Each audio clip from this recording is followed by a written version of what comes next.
ও বলে যে বয়স বাড়লে কি হয়েছে, মন তো আমার এখনো যুবক। আরে ভাই, আপনারা ঠিক কইতে কইছি আমি, তাহিরি শ্রোতা আপনারা। হ্যাঁ, তো তাইলে ঠিক বেঠিক বলতেছেন কেন? তো জিজ্ঞেস তো করি নাই ভাই। সরি ভাই, কিছু করার দেয়। ওই যে ভিডিও ম্যানরা বলবে যে জামশেদ মজুমদার কি অহংকার নিয়ে কথা বলে, মানুষের তুচ্ছ করে কথা বলে। আরে এগুলা ওনারা কি করতেছে এখানে? আসতে ইসলাম শিখতে আইসা ঠিক বেঠিক আপনি সিদ্ধান্ত দিবেন। যখন থেকে শ্রোতারা ঠিক বেঠিক সিদ্ধান্ত দিচ্ছে, তখন থেকে বক্তারা যা খুশি তা বলে যে ঠিক কিনা, লোকে কয় ঠিক ঠিক হয়ে যায়, শেষ। আর কোনো মানদণ্ড নাই ঠিক বেঠিকের, কোনো কোরআন সুন্নাহ থেকে দলিল প্রমাণ লাগে না। খালি বক্তা গবু ঠিক কিনা, শ্রোতা গবু ঠিক, এই ঠিক, ব্যাস। অবক্ষয় তো খালি যুবকদের হয়নি, বুড়াদেরও হয়েছে। এক সময় তো কমেডিয়ান শ্রোতা ছিল না, বক্তব্য শুনতো কোরআন সুন্নাহ থেকে। কি শুরু করছেন ভাই? কি এগুলো? কি শোনেন না আপনি? আপনার মন কোথায়? আমি তো শুনতে পাচ্ছি আমারটা নিজে ভালো। এই তোমরা সাউন্ড সিস্টেম ধরবা না, একদম বরাবর আছে এটা। আপনি মনোযোগী হন। নারায়ে তাকবীর বলতেছে সহি আকীদার লোকজন, আসলে চিল্লাচিল্লি করতেছে, কমেডি করতেছে, হাসতেছে। What is this? হ্যাঁ, আপনাকে নিষেধ করছি না ধরতে ভাই? আপনাকে তো নিষেধ করছিলাম না ধরতে, ধরলেন কেন? সাউন্ড সিস্টেম তো ভালো ছিল, কেন ধরছে? নিষেধ করছি না সাউন্ড?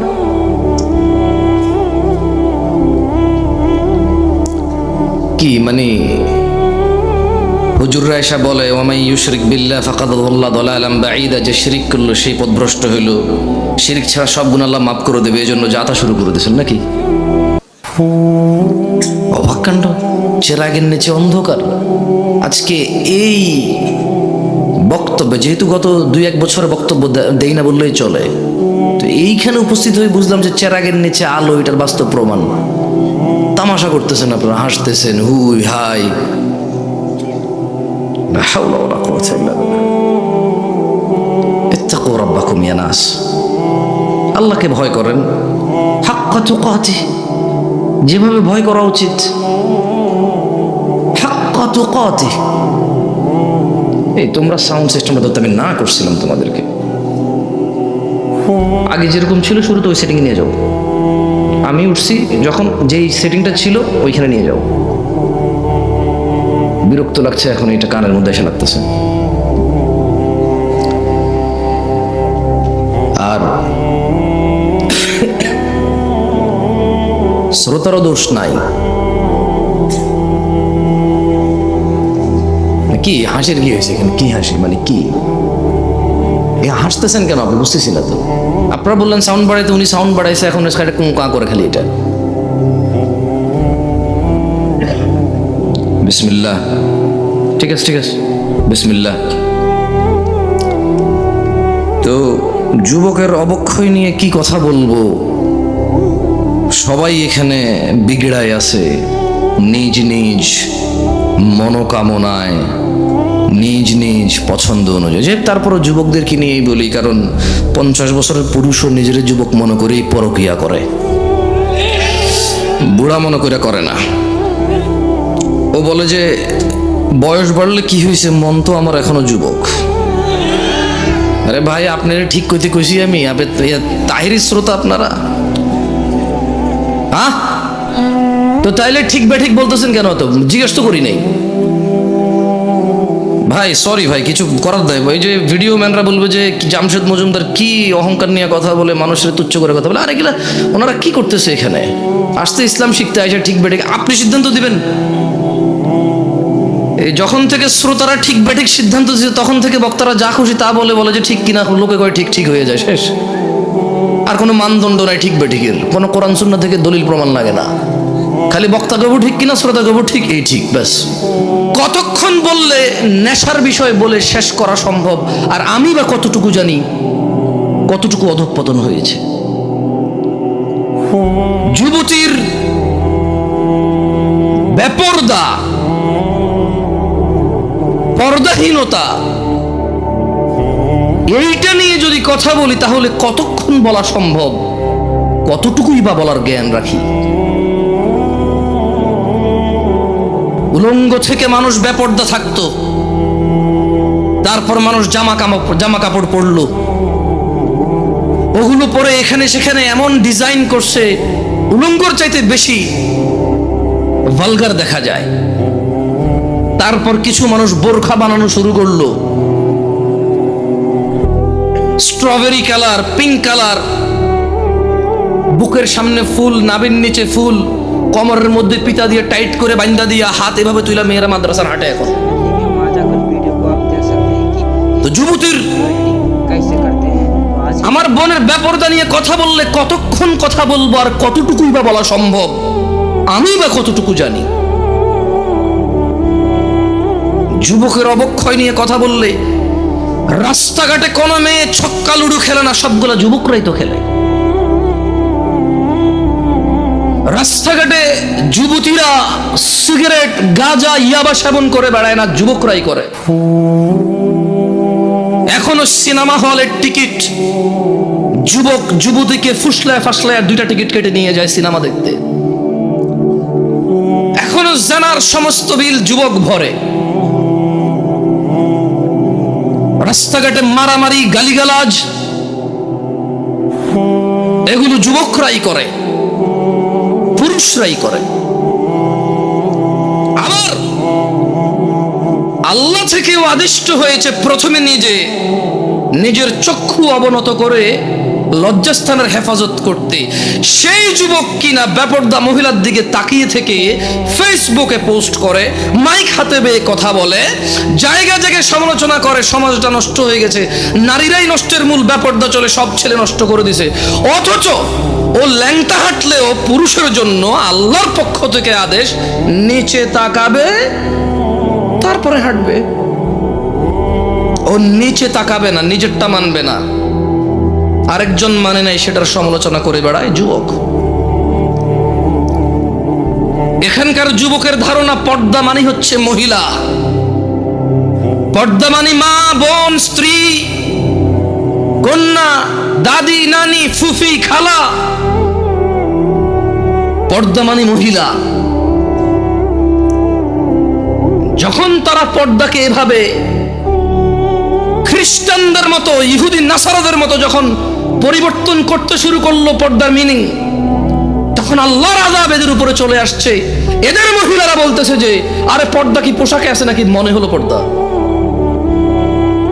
কারণ এরা পর্দার অপব্যাখ্যা করেছে, এরা পর্দার মানে সমস্ত মহিলার বদনাম করেছে। কিন্তু নিজেকে যে আল্লাহ নিচের দিকে তাকানোর জন্য বলেছে, ওই মহিলার দিকে না তাকাইতে বলেছে, নিষেধ করেছে, সেটা মানেনি। ঘরে সিলিন্ডার গ্যাস ব্লাস্ট হলে নতুন বউ মারা গেছে, পুকুরে পড়ে মারা গেলে নতুন বউ মারা গেছে, যে বউটা যৌতুক দেওয়ার কথা ছিল যৌতুক দিতে পারে নাই, মোহর দিয়ে বিয়ে করার কথা ছিল, পুরুষ যৌতুক নিচ্ছে। এরপরে বলতেছে সমাজে পুরুষ নির্যাতন হয়, আপনারা জানেন না। তো তুই কি পুরুষ রে বেটা? পুরুষ তো মহিলাকে টাকা দিয়ে বিয়ে করে, তুই তো টাকা নিচ্ছিস। পুরুষ তো মহিলাকে টাকা দিয়ে বিয়ে করে, পুরুষ উপার্জনের জিম্মেদার নিজেকে মনে করে। মা বোনকে কাজে লাগাই দে না, মেয়েকে কাজে লাগাই দে না। পুরুষ মর্যাদা সম্পন্ন হয়, বলবে 3 বেলা খাবো, না পারলে 2, না পারলে 1। কিন্তু জিম্মেদারি উপার্জনের আমার বোনের না, আমার মায়ের না। যদি করে মুসলমান মেয়ে, কোনো হারাম কিছু নাই, মহিলা কাজ হতে পারে। আল্লাহ আমাদেরকে বোঝার তৌফিক দান করুন। কি এখনো কি হাসি পাচ্ছে? নাম হচ্ছে সালাফি কনফারেন্স। বসে আছে যারা নিজেদেরকে দাবি করে মানহাজুস সালাফের মধ্যে যারা আছি আমরা।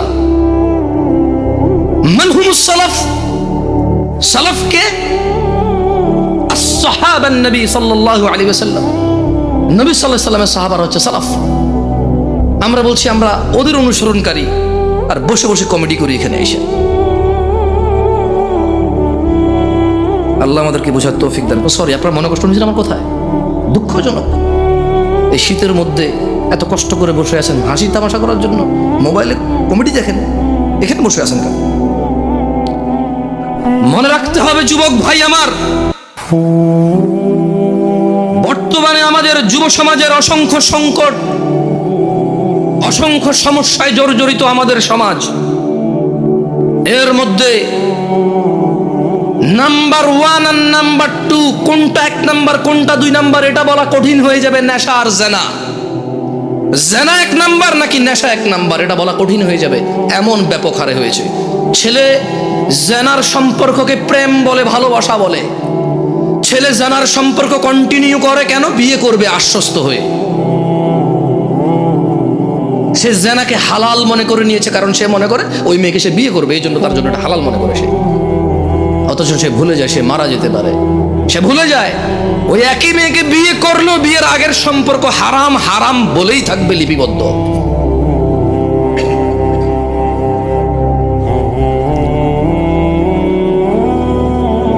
যুব সমাজ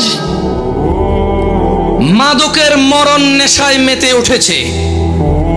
বর্তমান সময়ে অধিকাংশ যুবক মাদকে আক্রান্ত, ধ্বংসের অবলীলায় নিপতিত হতে দেখা যায়। বিভিন্ন ধরনের মাদকের সয়লাভ যুবকদের মধ্যে ছড়িয়ে পড়াতে তারা কোনো না কোনো উপায়ে নেশাগ্রস্ত হয়ে পড়েছে। যারা নেশা করে তারা অধিকাংশই জানে নেশা কোন রকম উপকারী বা ভালো কাজ নয়, এবং তা মানুষের জীবনাশক্তি বিনষ্টকারী। এইসব জেনে শুনেও যুবক মাদকাসক্ত নেশার অন্ধকার জগতের মধ্যে থাকতে চায়। ও থাকতে চায় নেশায় বিভোর হয়ে, উদাসীনতায় মেতে থাকতে চায়, এটা জেনেও যে নেশা ওকে ধ্বংসের সর্ব উচ্চ পর্যায়ে নিয়ে যাবে, ধ্বংসের সর্বশেষ পর্যায়ে নিয়ে যাবে, এটা ও জানে, তারপরও সে মেতে থাকতে চায় নেশায়। মাদকাসক্ত তরুণ প্রজন্ম ধর্ম কর্ম সব কিছু বিসর্জন দিয়ে হতাশাকে, স্যাডনেসকে, সরৌনেসকে আপন করে নিতে চায়, সঙ্গী করে নিতে চায়। জীবনের চলার পথ থেকে বিভ্রান্ত হয়ে পড়েছে এবং বিবেক বুদ্ধি হারিয়ে সামাজিকতা থেকে দূরে সরে যেতে চায় যুবক, নেশায় আসক্ত হয়ে, নেশাকে আপন করে নিয়ে। অথচ মুসলমানের সন্তান জুমআ পড়ে, খুতবা শুনে, ওয়াজে আসে, মক্তবে পড়েছে, মাদ্রাসায় পড়েছে, ওর পরিবারের কেউ না কেউ মাদ্রাসায় পড়েছে, ও ওয়াজ শুনে ইউটিউবে, তারপরেও সে ইসলামের বিধিবিধান সম্পর্কে গাফেল ও বেপরোয়া। অথচ ইসলাম মানুষকে নেশা গ্রহণ, মাদক সেবন হতে সম্পূর্ণ নিষেধ করে। মানুষকে ধ্বংস ও করুণ পরিণতি হতে রক্ষা করার জন্য ইসলামী অনুশাসন মেনে চলার কোনো বিকল্প নেই যুবক ভাইয়েরা। তাই আমাদের জানতে হবে ইসলাম মাদক সম্পর্কে কি কি দিক নির্দেশনা দিয়েছে। কি ঠিক কিনা বলতেছেন না যে কি খারাপ লাগতেছে? তা 2-3 বার জিজ্ঞেস করে নি, বলেন, তাহলে ঠান্ডা হয়ে যাবেন। বলবেন যে এত কষ্ট করে ওনার লাগে বসে আছি, উনি একটাবারও ঠিক কিনা করুন না, ঠিক বলতে পারলাম না। আজকে তো ওয়াজ যে ঠিক হয়েছে স্বীকৃতি দিতে পারলাম না, সার্টিফিকেট দিতে পারলাম না, ঠিক কিনা? ভালো হয়েছে, ঠিক আছে, আর ভালো লাগবে না।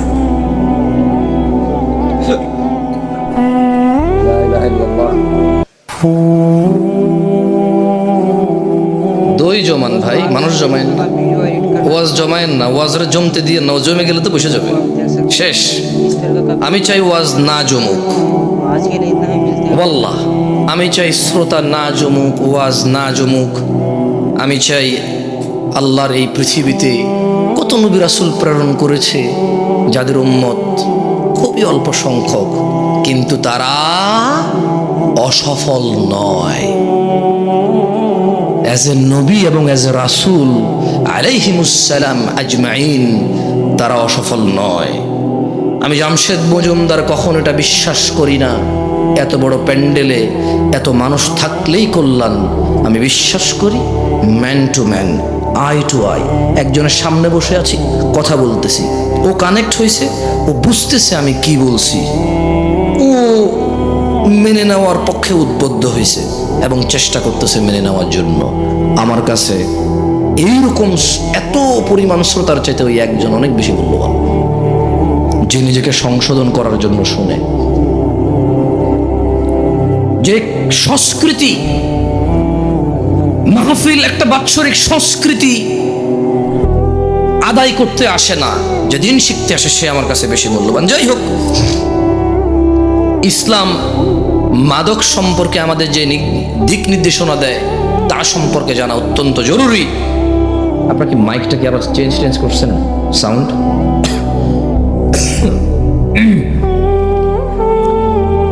রাসূলুল্লাহ সাল্লাল্লাহু আলাইহি ওয়াসাল্লাম মাদক সম্পর্কে সতর্কবাণী উচ্চারণ করে বলেন, যে কোনো ধরনের নেশাজাত পানীয় হারাম। কোন ধরনের? এইগুলা বলিয়েন, ঠিক বেঠিক জিজ্ঞেস করবো না, মানে এতক্ষণ তো কথা বলছি, এখন দুই একটা হাদিস পড়বো, আয়াত পড়বো, আপনাদেরকে জিজ্ঞেস করব।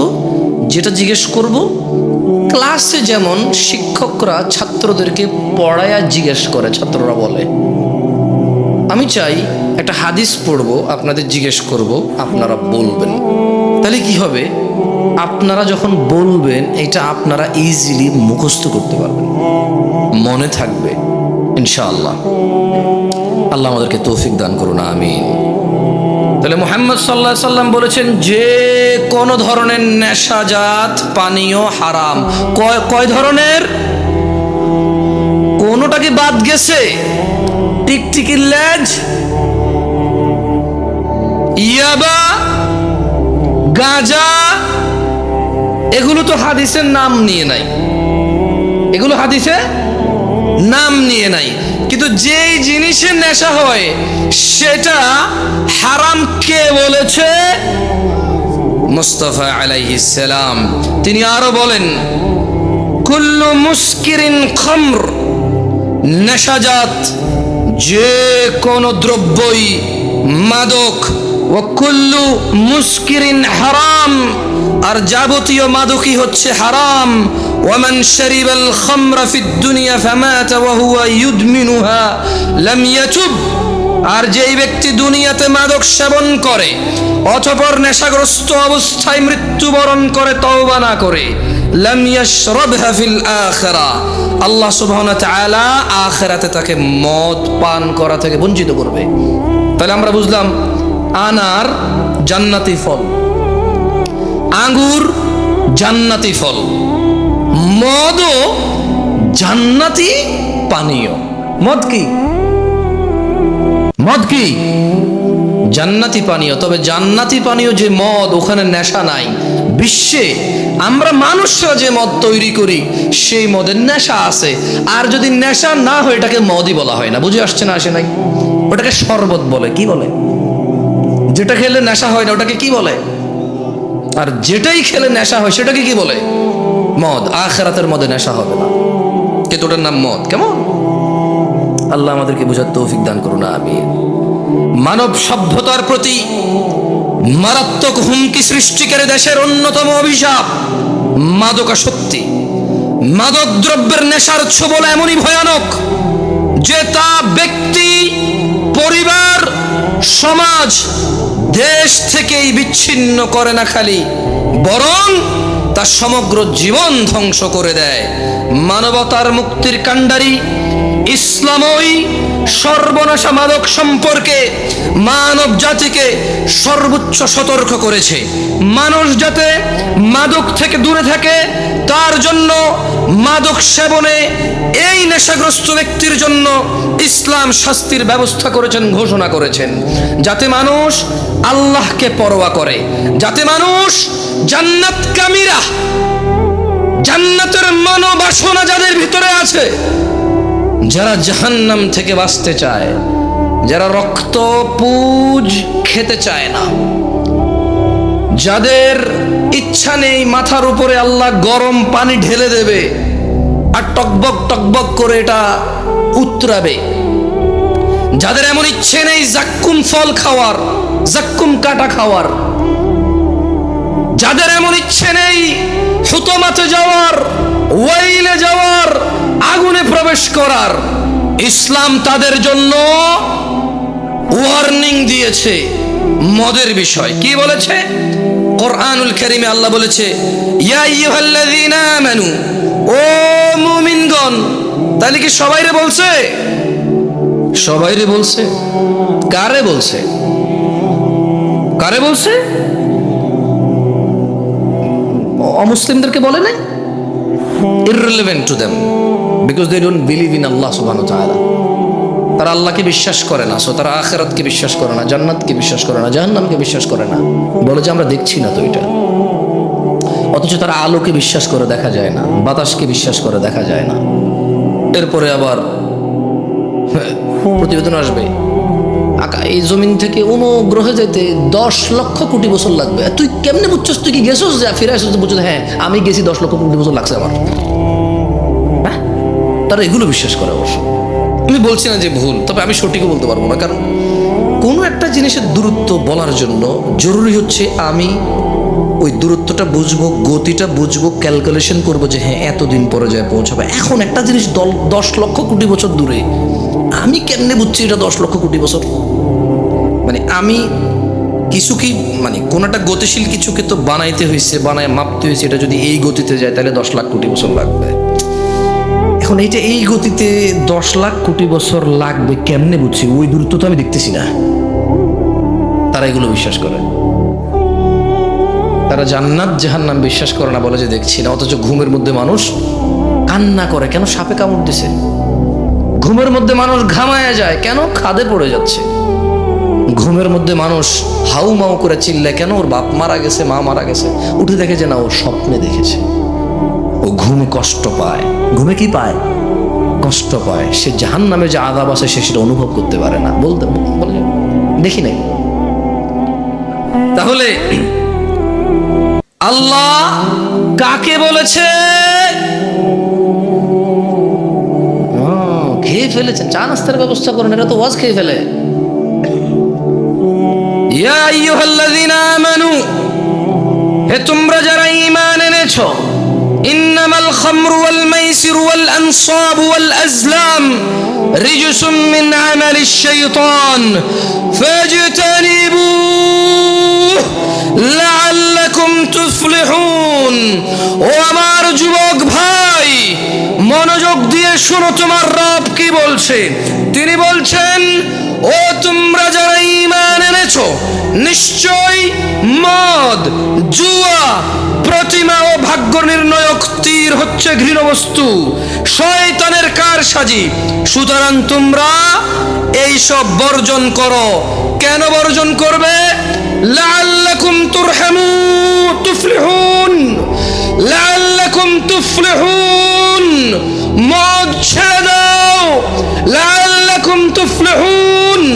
জুয়া ছেড়ে দাও, লাআল্লাকুম তুফলিহুন, যাতে তোমরা সফল হও, বিজয়ী হও।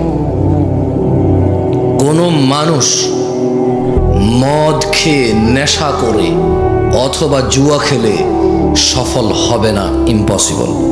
আল্লাহ সুবহানাহু ওয়া তাআলা বলেছে এটা, যে তোমরা মদ ছাড়ো, জুয়া ছাড়ো। কেন? লাআল্লাকুম তুফলিহুন, যাতে তোমরা সফল হতে পারো। আবু দারদা রাদিয়াল্লাহু আনহু থেকে বর্ণিত, তিনি বলেন, আমাকে আমার প্রিয় বন্ধু রাসূল সাল্লাল্লাহু আলাইহি ওয়াসাল্লাম এই মর্মে ওসিয়ত করেছেন, লা তাশরাবিল খামর ফাইন্নাহা মিফতাহু কুল্লি শারর। একদা আবু দারদা রাদিয়াল্লাহু আনহু বলছে যে মুহাম্মদ সাল্লাল্লাহু আলাইহি ওয়াসাল্লাম আমার বন্ধু আমাকে ওসিয়ত করেছে। কি করেছে? কি করেছে?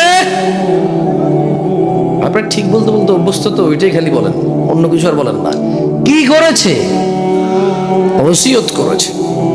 আমার সাথে পড়েন হাদিসটা।